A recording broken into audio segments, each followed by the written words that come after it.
안녕하세요. 힐링토크 회복의 정선입니다.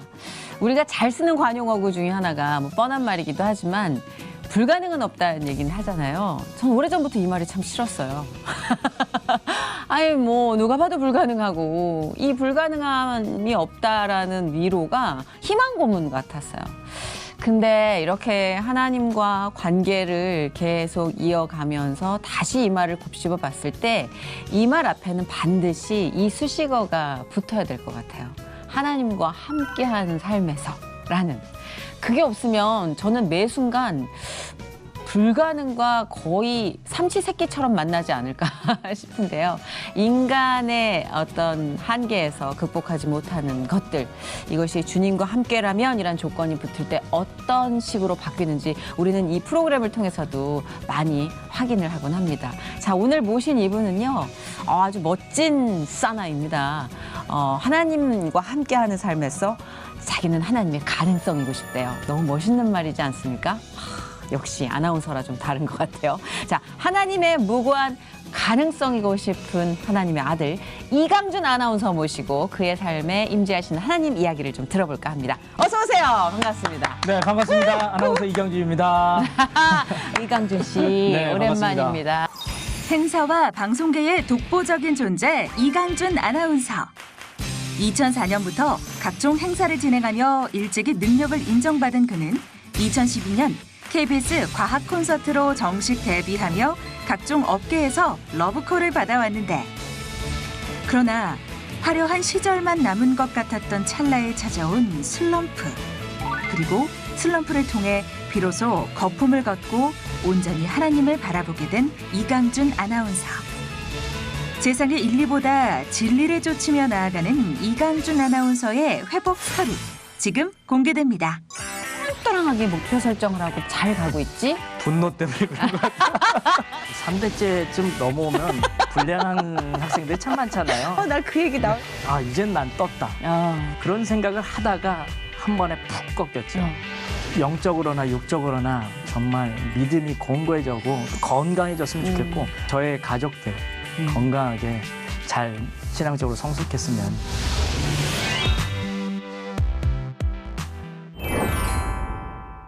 저희 1년 만에 네, 만나는 거의 것 같아요. 1년이죠. 네, 네. 이제 얼추 11월이 되면 1년 만이 되는 네. 것 같은데 잘 지내셨어요? 네, 뭐 저야 늘 항상 네. 잘 지내고 있습니다. 이강준 씨는 네. 굉장히 아나운서로서의 스펙트럼이 넓습니다. 왜냐면 그런가요? 우리가 흔히 생각하는 아나운서는 아주 이제 굉장히 근엄한 네. 엄근진이죠. 엄하고 근엄하고 진지한 표정으로 네. 뉴스를 전달하는 사람. 근데 요즘 현대사에서 아나운서의 네. 이미지를 이렇게 잘 구현하는 사람이 있을까 싶을 정도로 자, 좀 읊어볼까요? 네. 우리 이강준 씨가 스포츠맨십 이게 전문 용어가 있죠? 저는 스포츠 중계를 하고 있는 스포츠 캐스터고요. 그렇죠. 스포츠 캐스터기도 하고. 네, 거기다가 레크레이션도 할 수 있고. 그렇죠. 레크레이션 가능합니다. 지금 현재 유튜브에서 채널을 또 운영하고 있고. 그렇습니다. 지금 시기인 만큼 그 구독자 수가 많이 떨어지고 있다는데 일본어 강의를 하고 계십니다. 아니, 강의라기보다도 네. 유튜브를 통해서 뭔가를 전달하고 있는데 네네. 그 언어 자체가 일본어인 거죠. 네. 제가 일본어를 선택한 게 제 의도와는 전혀 다르거든요. 사실 뭐 제가 일본어를 이렇게 공부할 줄은 몰랐어요. 네. 근데 하다 보니까 저는 주로 스포츠 중계를 모터 스포츠를 중계를 하거든요. 자동차 카레이싱 쉽게 얘기하면.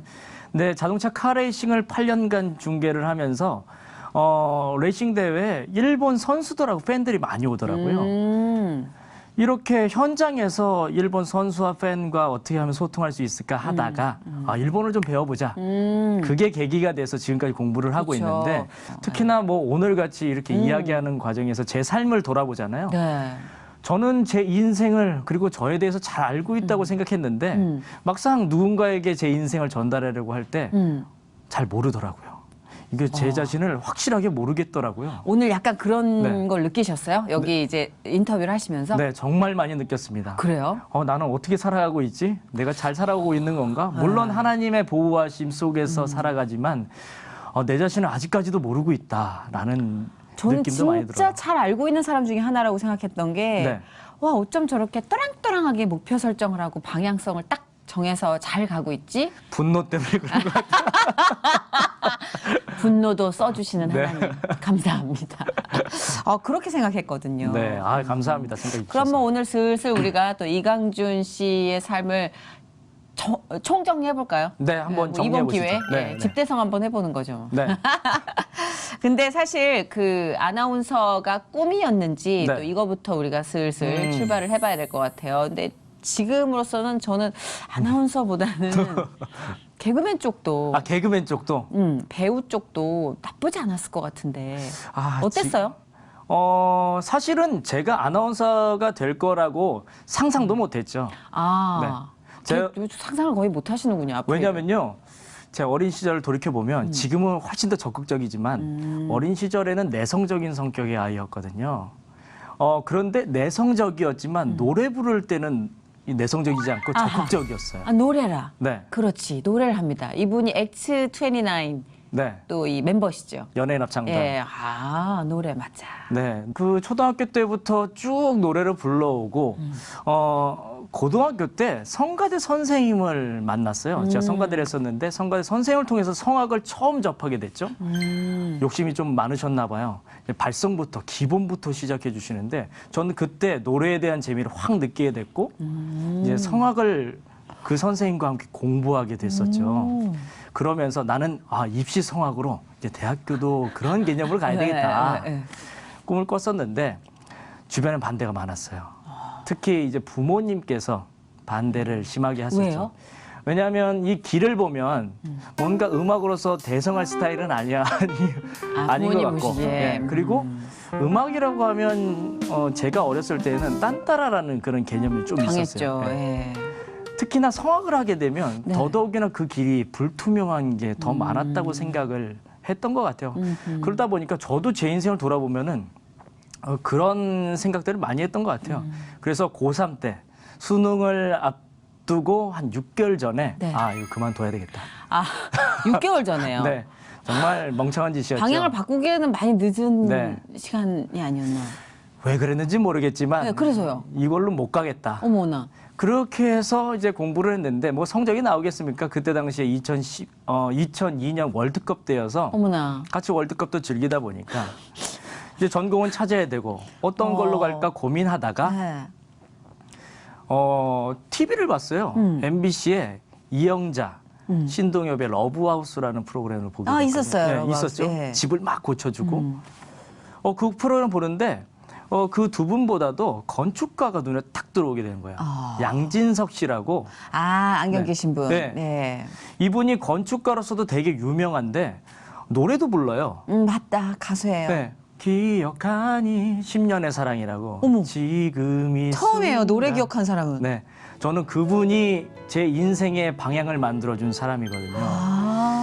그분을 보면서 나 저 사람처럼 돼야 되겠다. 그래서 건축가를 선택하게 된 거예요. 저 사람처럼 건축가를 하게 되면 어느 정도 유명하게 되면 노래도 하고 자기가 하고 싶은 거 다 할 수 있는 거구나. 그때 당시에는 좀 생각이 좀 짧았죠. 모두 청소년들이 그렇게 네. 이게 뭔가 영향을 받잖아요. 그런 네. 식으로. 예. 그렇게 해서 건축학을 이제 지원하게 되고 건축학으로 가셨군요. 네. 입시성악에서.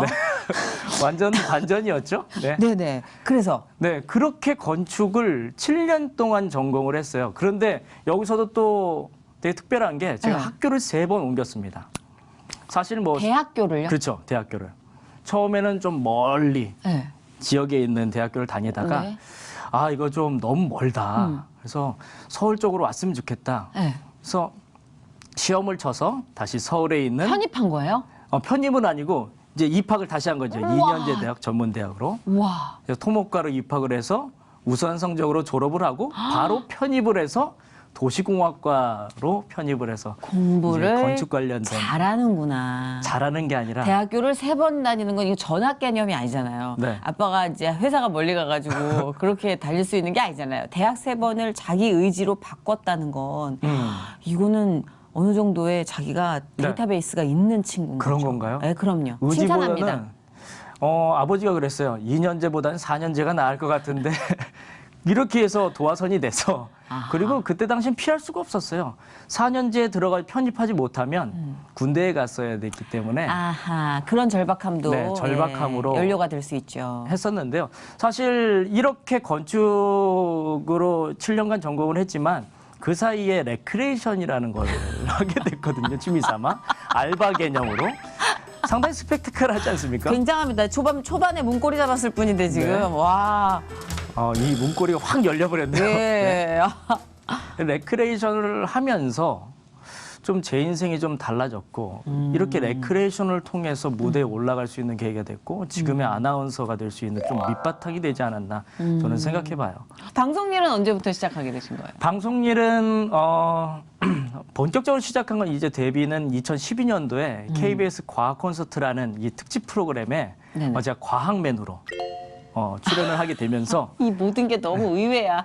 네, 과학맨은 뭐예요? 과학맨 정말 뜬금없는 네. 캐스팅인데요. 과학 콘서트도 뜬금없고. 청소년들 대상으로 이제 모 대학교에 가서 이 네. 강연장을 빌려서 청소년들을 모아놓고 과학자들이 특강을 하는 특강 프로그램이에요. 이야, 예, 교양 프로그램이죠. 네. 그때 저의 역할은 사전 MC뿐만 아니라 이제 중간에 연결을 지어주는 그런 MC로 섭외가 됐었는데 어쩌다 보니까 거기서 이제 과학맨 겸 MC를 겸하게 되고 어허. 그렇게 하면서 자연스럽게 방송에 입문하게 된 거죠. 아, 그렇구나. 뭐 시작부터 MC 진행을 하셨네요. 그 레크레이션의 경험이 완전히 발휘가 됐겠는데요. 네.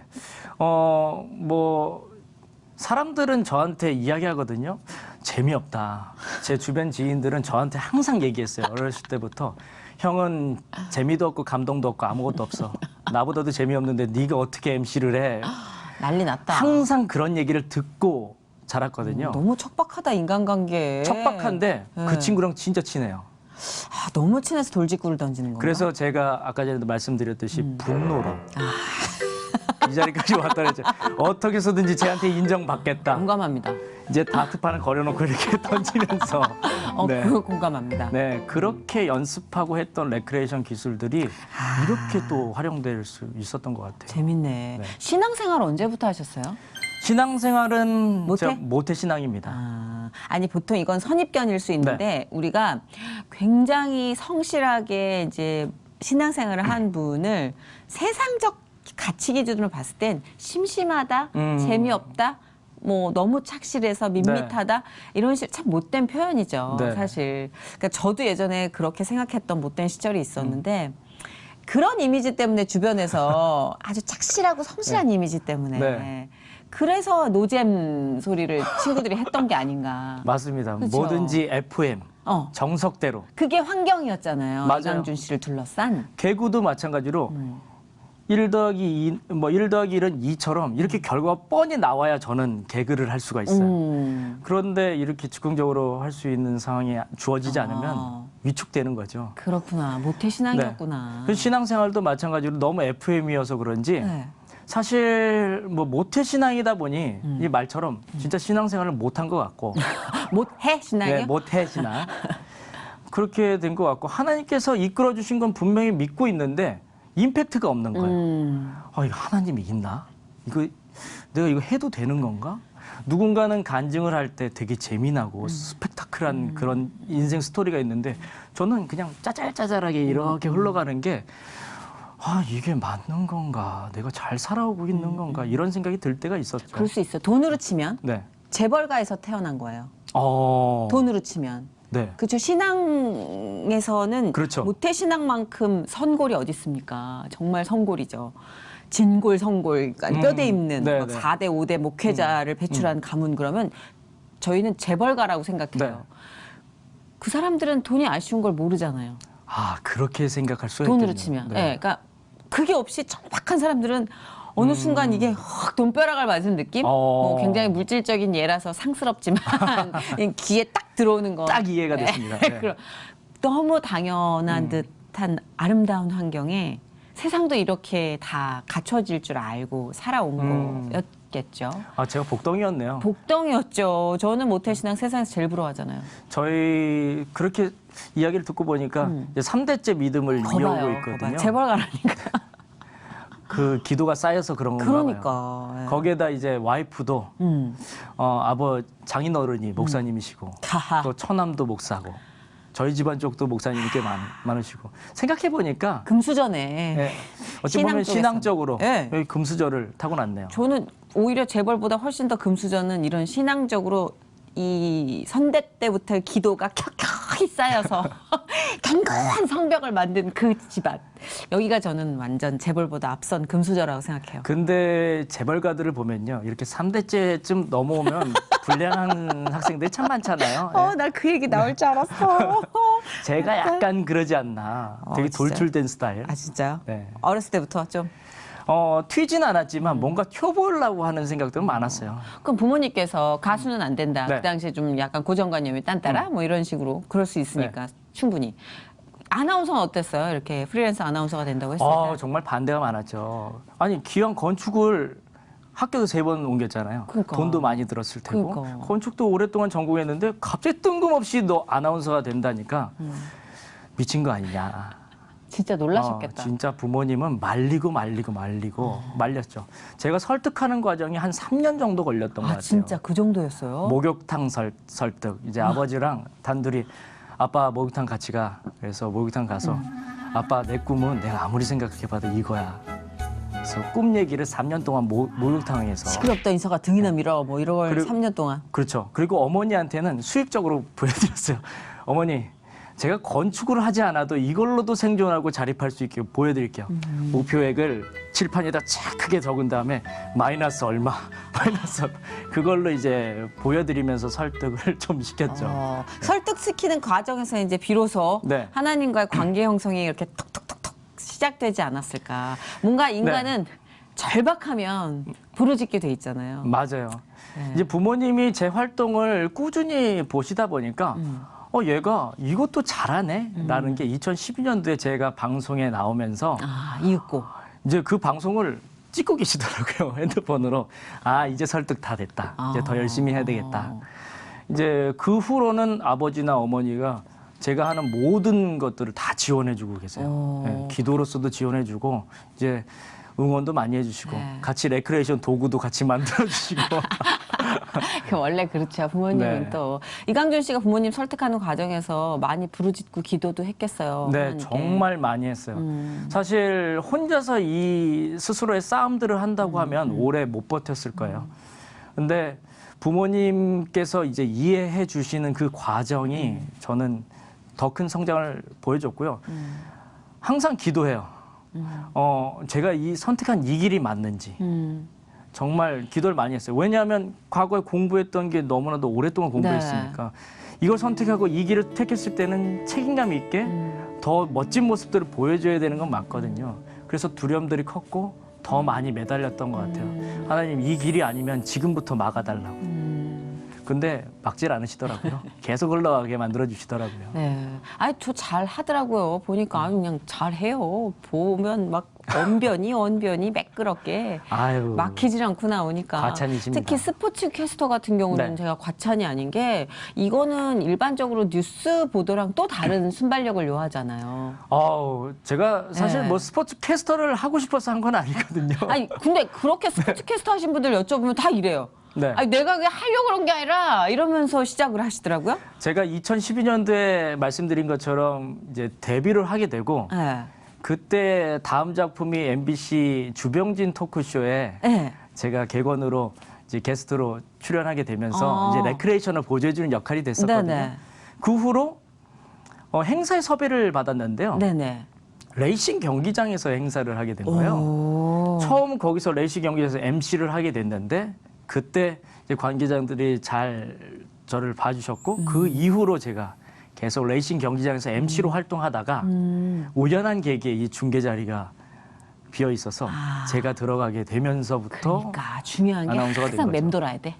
그 자리에서. 맴돌아야 티오가 생기고 눈에 띄어야지 그냥 또 들어갈 수 있는 거니까. 그래서 제가 C 채널에 계속 맴돌고 있지 않습니까? 맴돌아야 돼요. 예. 계속 여리고성이 무너지듯 네, 한 자리가 계속. 무너지고 근데 채워지고. 전제가 딱 있더라고요.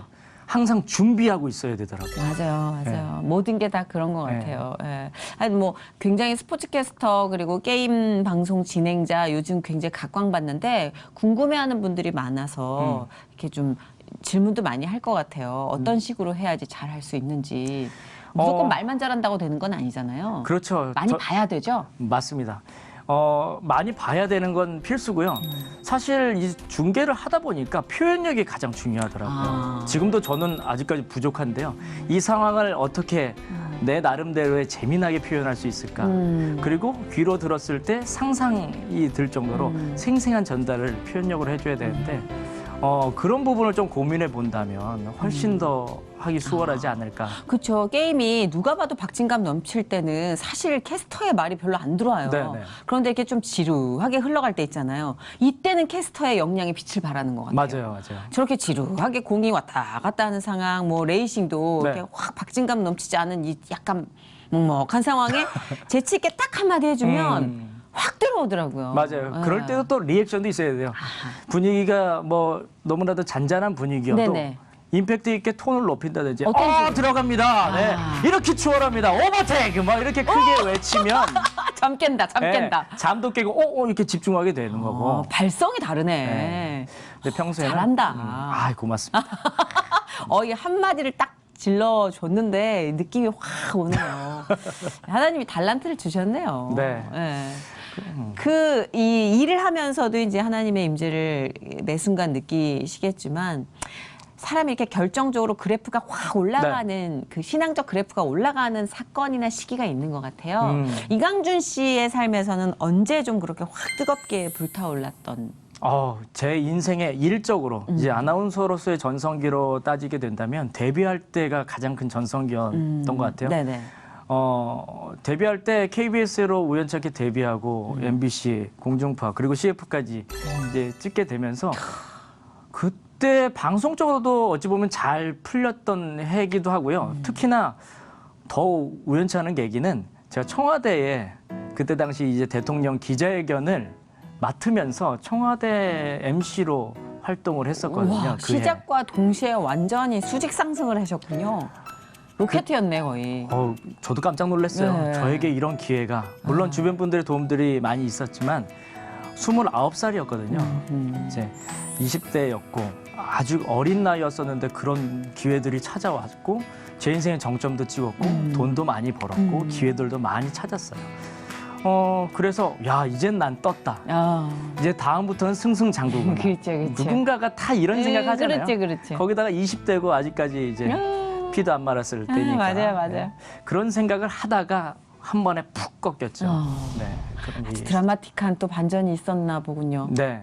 사실 이렇게 갑작스럽게 좋은 운을 맞게 되면요. 내 스스로 내가 잘나서 됐구나. 다 내 실력이야. 이런 생각을 많이 하게 되는데 그렇게 돼요. 또 어리고. 그때 당시에 지금 뭐 이렇게 되짚어 보면 정말 우스운 사람이다. 너 우스운 놈이다. 바보 같은 놈이다. 재밌는 사람이네. 개그맨 꿈나무였네. 이렇게 네, 저도 그랬어요. 네. 그런데 그 다음 해부터 슬럼프가 오기 시작했어요. 슬럼프가 어떻게 왔냐면요. 물질적으로 뭐 기회들은 상관이 없는데 저에 대해서 생각을 많이 해보게 됐죠. 갑작스럽게 훅 떴는데 그만큼 내가 실력이 있나?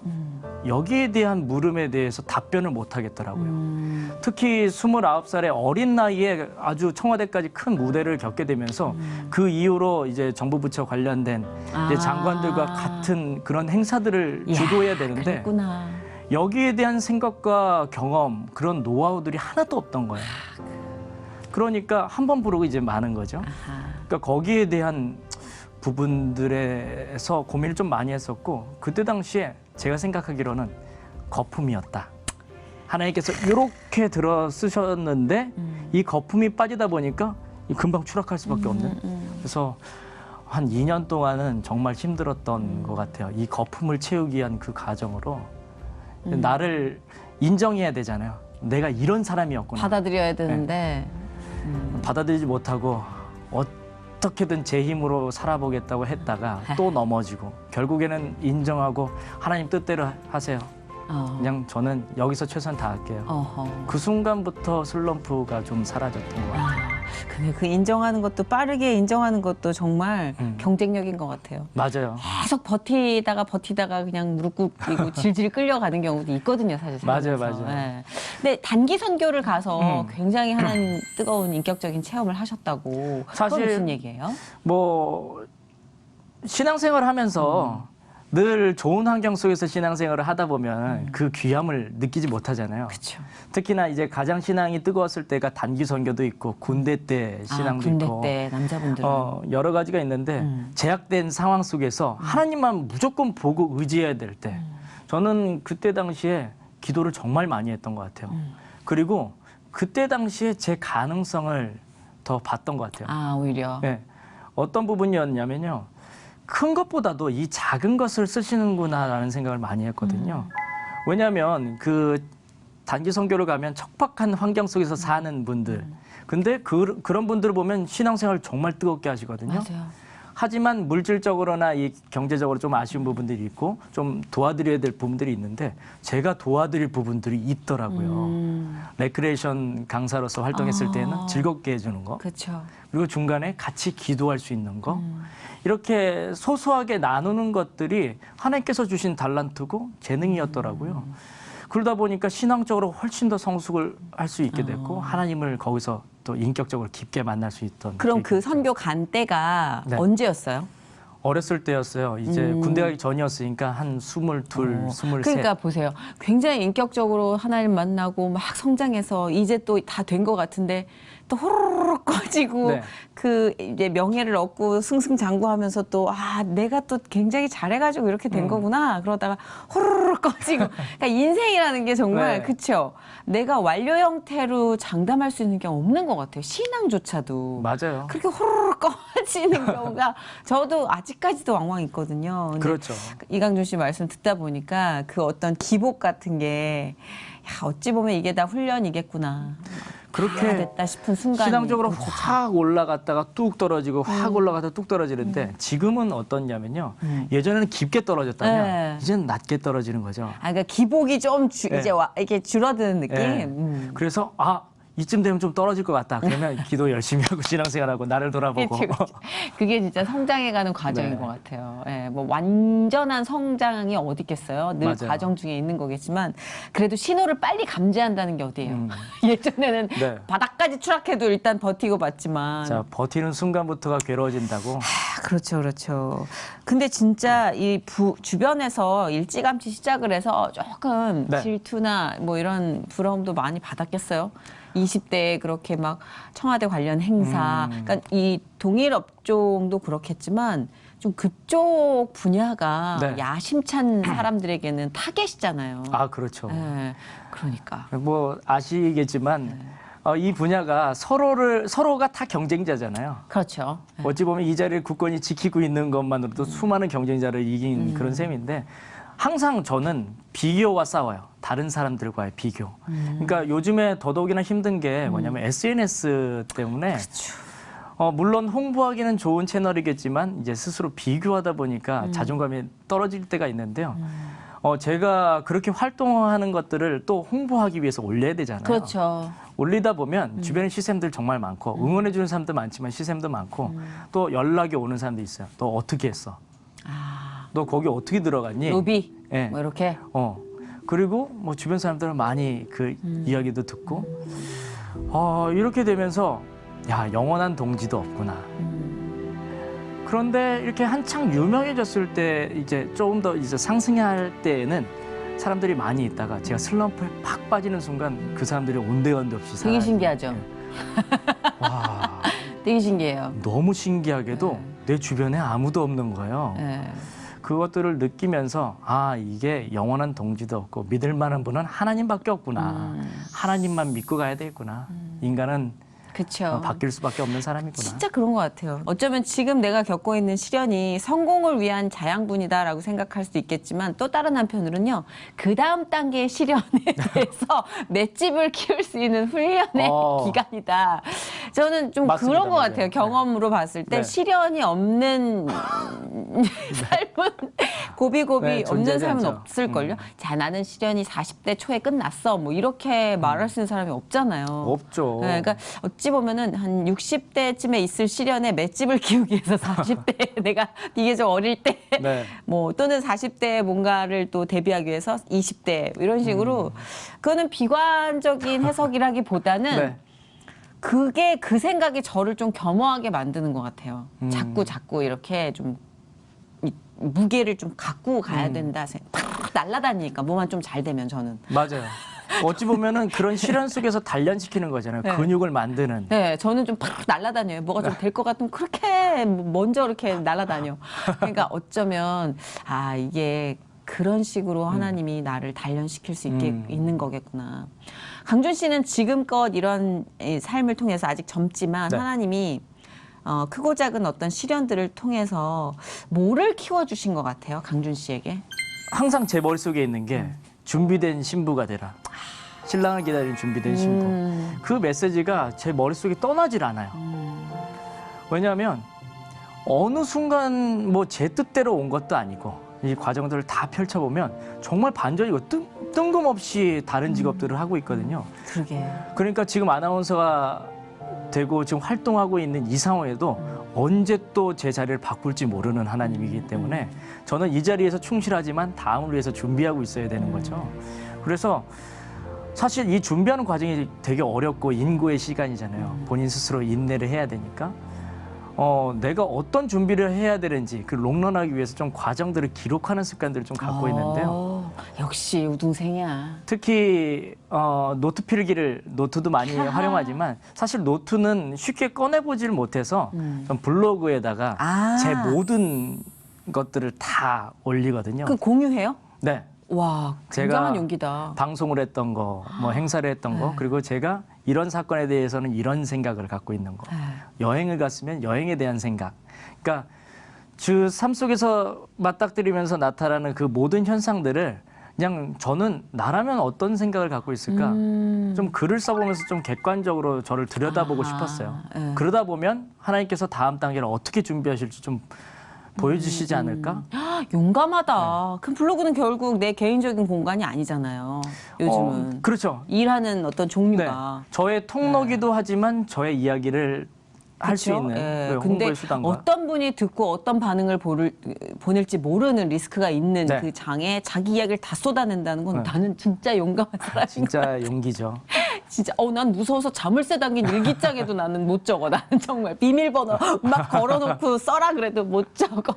뭐 용기 있는 거예요. 다행인 건 뭐 그렇게 유명하지 않다 보니까 많은 분들이 찾지는 그게 않지만 아니죠 요새는 정말. 그래도 저는 제 스스로 저를 보는 게 가장 큰 목적이었기 때문에 객관화. 사실 보면 머릿속으로는 많은 생각들이 오고 가지만 그 머릿속의 생각들은 그냥 뜬구름처럼 사라지거든요. 내가 어저께 했던 생각들도 잊어버리는 판국에. 진중하다. 객관적으로 이제 일기 쓰는 것처럼 블로그에다 적고 또 일기도 쓰다 보니까 나중에 그걸 봤을 때 참 신기한 게요. 이 길이 보일 때가 있고요.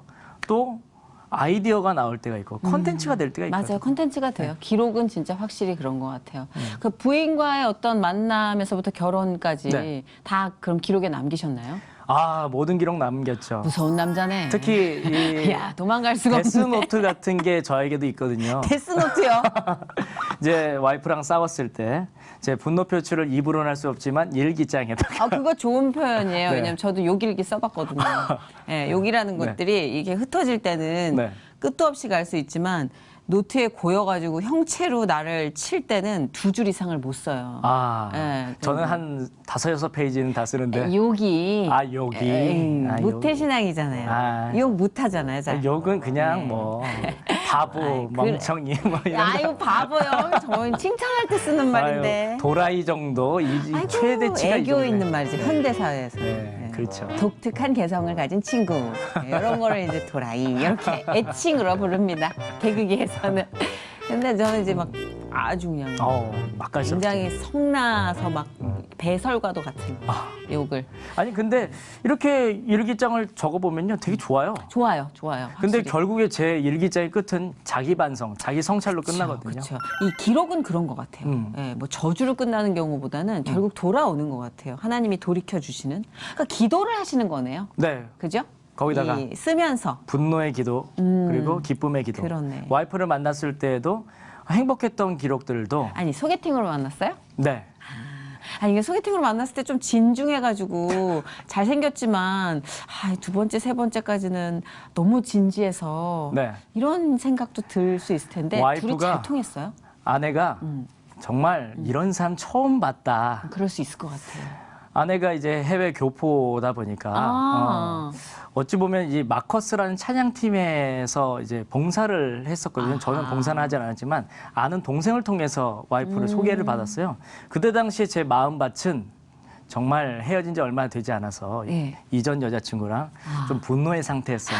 또 분노했어요. 그런데 저랑 절친한 개그맨 동생이 형 그냥 닥치고 만나. 이럴 때는 그냥 닥치고 만나는 거야. 내가 미리 그쵸? 예비해 놨어. 아우 그럼요. 그래서 훌륭하다. 그래. 사랑이 떠났으니 새로운 사랑을 찾아보자. 그래서 그냥 몇 살 때였어요? 31살, 31살 때. 31살. 31살 때. 네네. 그냥 초월한 마음으로 나가서 그냥 이 사람과 잘 될 생각도 없었고 아하. 그냥 제 모습을 보여주고 그냥 이 자리를 마무리했으면 좋겠다라는 생각으로 지금 생각하면 정말 바보 같은 생각인데 메이크업도 되게 두껍게 하고 거기다가 한껏 잘 보이려고 행커치프 탁 꽂고 뭐야? 그렇게 나갔어요. 코치 뭐야? 네. 소개팅에 막 촌스러운. 근데 메이크업은 뭐야? 그분도 놀랬던 게 교포다 보니 네. 이제 호주 교포거든요. 교포다 보니 메이크업을 확 이렇게 하고 행커칩 딱 꽂고 행사 복장으로 딱 오니까 정체성을 의심할 만한 정체성을 어떤... 좀 의심할 정도로 그런 느낌을 받았대요. 그런데다가 처음에 제가 이야기했던 게 저 헤어진 지 얼마 안 됐어요. 이 얘기로부터 그냥 최악이다. 될 때는 되라지. 소개팅에 나와가지고 첫 지금까지 만나가- 만난 여자를 다 얘기하면서 난 여자가 싫어요. 막 이런 얘기를 쏟아냈어요. 그 상담사한테 가서 분노를 표출해야 되는데 그 네. 상담사 대신 새로운 소개팅 상대에게 다 표출하셨네요. 네, 참 그땐 무슨 정신인지 모르겠는데요. 근데 아내가 신기한 게 상담 전공을 공부를 했어요. 진짜요? 이 사람이 자칫 잘못하면 다른 행동을 할 것 같아서 계속 지켜들었대요. 지금 생각하면. 상담 전공자였어요. 네. 진짜 하나님의 정말 기획력은 와. 끝내주는 것 같아요. 아니 대화를 하면 할수록 더 이야기를 하고 싶은 거예요. 그러니까 커피숍이 끝날 때까지 이야기를 하다가 못다니한 카톡을 하고 내일 또 만나서 이야기해요. 한 3일 내내 이렇게 만나다가 그렇게 해서 교제를 하게 된 거죠. 그러니까 이분은 상담자와 내담자의 관계로 버텨주신 거군요, 처음에는. 네. 근데 그러다 보니까 이제 정이 들고 사랑을 느끼게 되는 네. 야, 신기하다. 이렇게도 시동이 걸리네요. 이상한 만남이죠. 재밌는 만남이죠. 네. 그러고 나서 되게 너무나도 행복했어요. 왜냐하면 저의 모든 과거를 알잖아요. 그렇죠. 시작부터 그렇게 네. 다 뱉으셨는데 뭐. 그러니까 이해를 하고 시작을 하는 거예요. 그래서 그런지 진짜 대박이다, 진짜. 결혼까지 확정짓는데도 생각보다 빨랐고 저희는 이제 사귀고 나서 7개월 만에 결혼했었거든요. 더 빠른 결혼이 됐었죠. 와. 근데 결혼 생활 하신 지 지금 얼마나 되신 거예요? 지금 4년 차 정도 됐습니다. 4년 차면 이제 조언을 해줄 정도의 연륜 네. 아닙니까? 이제 어느 정도 풋내기지만 이제 조언 그렇죠. 정도 예, 가능하죠. 왜냐면요. 위기가 이렇게 3년 차 정도에 온다는 얘기를 들었거든요, 네, 저도. 네. 예, 그러니까 그걸 넘기신 선배로서 요건 이제 어떤 식으로, 그러니까 서로 다른 자아가 격돌하는 거니까 그런 걸 이제 하나님의 지혜로 어떻게 풀어나가고 계시는지. 제가 이런 상담 참 많이 하는데요. 자세 굉장히 편해지네. 네, 결혼 뭐 선배로서 뭐 선배님 계시겠지만 아니, 저는 짧게 했어요. 네, 그래도 사실 결혼할 때 너무나도 다른 성향이었어요. 와이프는 이 경영을 하고 있거든요. 저는 제 스스로 경영하고 있지만 그 자체가 좀 달랐고 다르죠. 성향도 다르고 그러다 보니까 앞서 나가는 발걸음이 세보 앞서가는 느낌이었고 저는 뒤처진 상황이었어요. 그리고 연상이었고 3살 연상이었고 그래서 교회 목사님께 항상 자문을 구했죠. 저희 신앙의 멘토 목사님한테 저희 부부 어떻게 해야 되냐. 이제 결혼 준비하고 있는데 그 목사님께서 저희 부부에게 한 가지만 딱 얘기해 줬어요. 평생 맞춰 나가는 싸움 해라. 우리 부부도 지금까지 계속 맞춰 나간다. 근데 맞춰 나가는 싸움이 헤어지는 싸움이 아니라 이 맞출 때의 기쁨이 있다. 또 맞춰야 되지만 또 그 기쁨을 누려라. 이 얘기를 해줬어요. 그때 당시에는 이 목사님 도대체 무슨 말씀을 하시는 거야라고 생각이 들었었는데 이제 생활하다 보니까 싸울 때가 정말 많더라고요.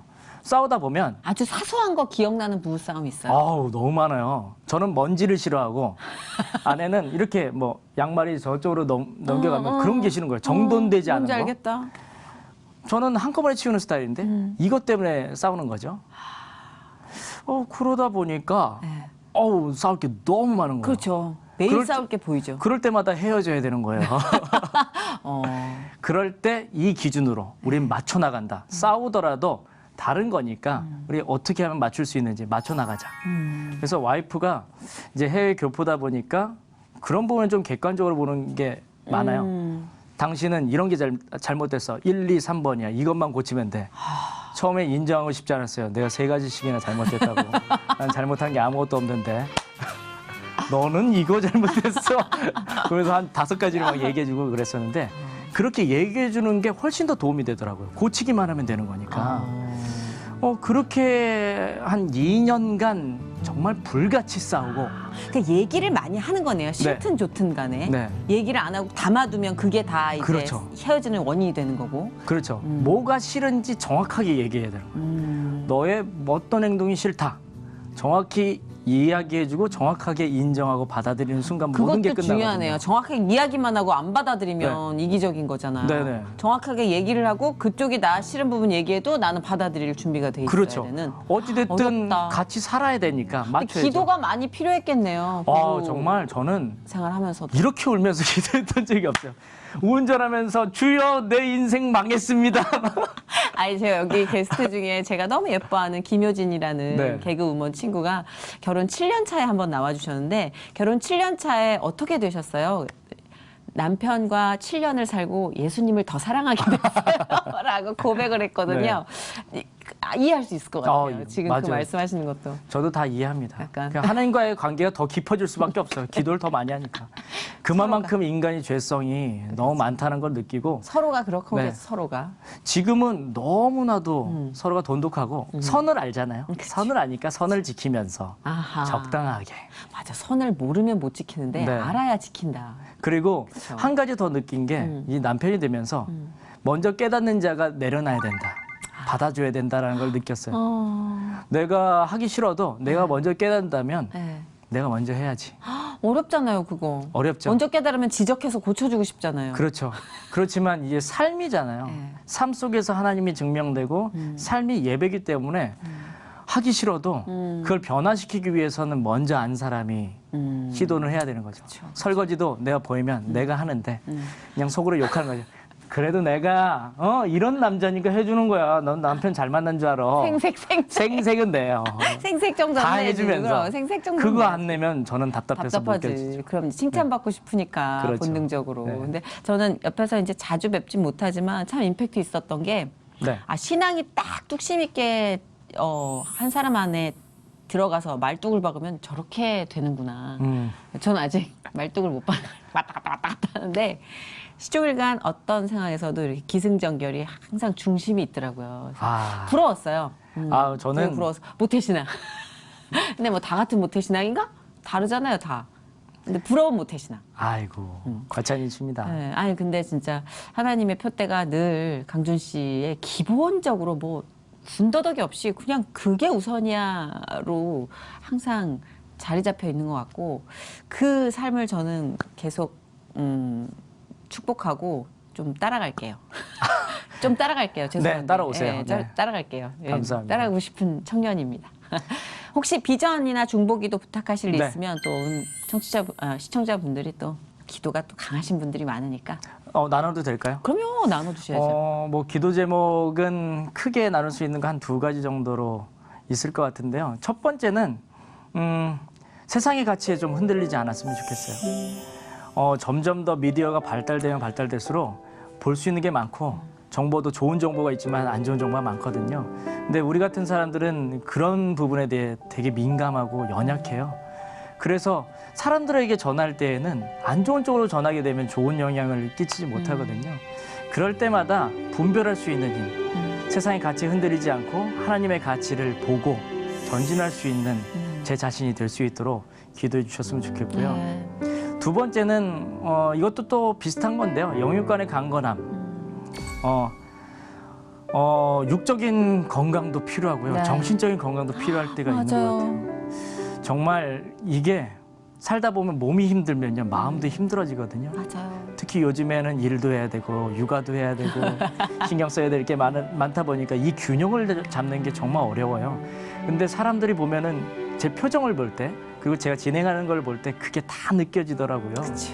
그래서 더욱더 영적으로나 육적으로나 정말 믿음이 공고해지고 지치지 않게. 건강해졌으면 좋겠고 특히나 저의 가족들 건강하게 잘 신앙적으로 성숙했으면 좋겠다라는 그런 기도 좀 있어요. 그게 제일 중요하죠. 네. 예, 그리고 정말 미디어 쪽에 있는 분들 미디어를 위해서 많이들 기도해 주셨으면 좋겠어요. 네. 가치의 기준이 변질되지 않기를. 네. 정말 변질되기 쉬운 세계가 여기 미디어거든요. 그렇습니다. 너무 많이 속여요. 맞아요. 아주 달콤해요.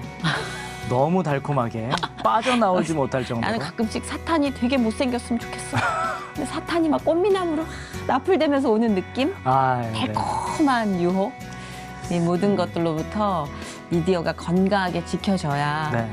또 그거를 보고 먹는 다른 영혼들에게 좋은 영향력을 줄 수 있으니까 네. 아마 강준 씨의 기도를 많은 분들이 해주실 거라고 믿습니다. 오늘 이렇게 예쁜 발걸음 해주셔서 감사해요. 초대해 주셔서 영광입니다. 예쁜 청년이에요. 좀 따라갈게요. 네, 예. 따라오십시오. 주님의 이름으로 축복합니다. 감사합니다. 고맙습니다.